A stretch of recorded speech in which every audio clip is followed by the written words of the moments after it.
ତିହିଡି ବିଭାଗ ଗୋଷ୍ଠୀ ସ୍ୱାସ୍ଥ୍ୟ କେନ୍ଦ୍ରରେ ଏଠି ଯେଉଁ ଅଛନ୍ତି ଆମର ମାଠ ସାର୍ ଅଛନ୍ତି ସରକାରୀ ସମୟରେ ସରକାରୀ ଡ୍ୟୁଟି ସମୟରେ ସରକାରୀ କ୍ୟାମ୍ପସ୍ ଭିତରେ ଯେଉଁ ପ୍ରାଇଭେଟ୍ରେ 200 ଟଙ୍କା ନେଇକି ଯେଉଁପରି ଭାବରେ ହେଉଛି ଆମର ପ୍ରସୂତି ଚିକିତ୍ସା ପାଇଁ ଏଠି ଲୋକମାନଙ୍କୁ ତାଙ୍କ ପାଖରୁ ପଇସା ଏଣ୍ଠୁଛନ୍ତି ଯାହାକି ତାଙ୍କୁ ଏ ସାହସ ଦେଲା କି ଆଉ ସରକାରୀ ସୁବିଧା ଯେଉଁ ସରକାରଙ୍କ ତରଫରୁ ଯେଉଁ ଟାଇପ୍ର ହେଉଛି ସ୍ୱାସ୍ଥ୍ୟ ମାଗଣା ଏଠି ମେଡ଼ିସିନ ମାଗଣା ବହୁତ ସାରା ଜିନିଷ ହେଉଛି ଯେଉଁଠିକି ବର୍ତ୍ତମାନ ଏଠି ଲୋକମାନେ ତାଙ୍କ ପ୍ରାୟୋଜିତ ମେଡ଼ିସିନ ଦୋକାନରୁ ହେଉଛି ମେଡ଼ିସିନ ମାନେ ତାର ପ୍ରାଇସ୍ ଅଧିକା ଅନୁସାରେ ମେଡ଼ିସିନ ମଧ୍ୟ ନେଉଛନ୍ତି ତାଙ୍କ ପ୍ରେସ୍କ୍ରାଇବ୍ଡ ଅନୁସାରେ ଆଉ ଯେଉଁ ଟାଇପ୍ର ସିଏ ବେଧଡ଼କ ମାନେ ଭୟଶୂନ୍ୟ ଭାବରେ ଏଠି ତିହିଡି ମେଡ଼ିକାଲ ଭିତରେ ଏଇ ଯେଉଁ ଭଳିଆ ପ୍ରାଇଭେଟ୍ରେ ରୋଗୀ ଦେଖୁଛନ୍ତି ତାହା କେତେ ଦୂର ଯଥାର୍ଥ ସେଥିପାଇଁ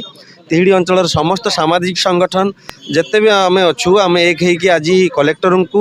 ଆଉ ଆମର ଯେଉଁ ଗୋଷ୍ଠୀ ସ୍ୱାସ୍ଥ୍ୟ କେନ୍ଦ୍ର ତିହିଡି ପ୍ଲସ୍ ସିଡିଏମ୍ଙ୍କୁ ଏକ ଦାବିପତ୍ର ଦେଉଛୁ ପ୍ରଶାସନ ଯଦି ନ ଶୁଣେ ଆମେ ସାମାଜିକ ସଂଗଠନ ଆଜି ଆଗେଇ ଆସିଛୁ ୟା ପରେ ସମଗ୍ର ତିହିଡିବାସୀ ଏକତ୍ରିତ ହୋଇ ଏଠି ଆମେ ହେଉଛି ନିଶ୍ଚିତ ହେଉଛି ସରକାରଙ୍କ ବିରୁଦ୍ଧରେ ହେଉଛି ଆମେ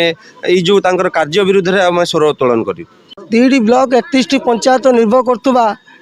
ତିହିଡି ସ୍ୱାସ୍ଥ୍ୟ କେନ୍ଦ୍ର ଆଜି ବିପର୍ଯ୍ୟସ୍ତ ହୋଇଛି।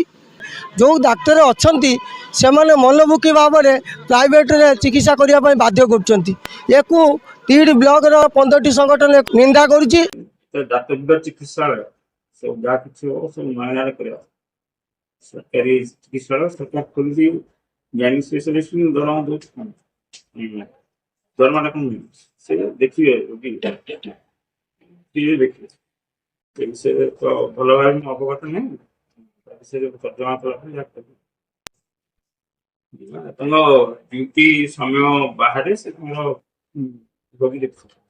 ସିଡିଏମ୍ ତ ଅବଗତ ଅଛନ୍ତି।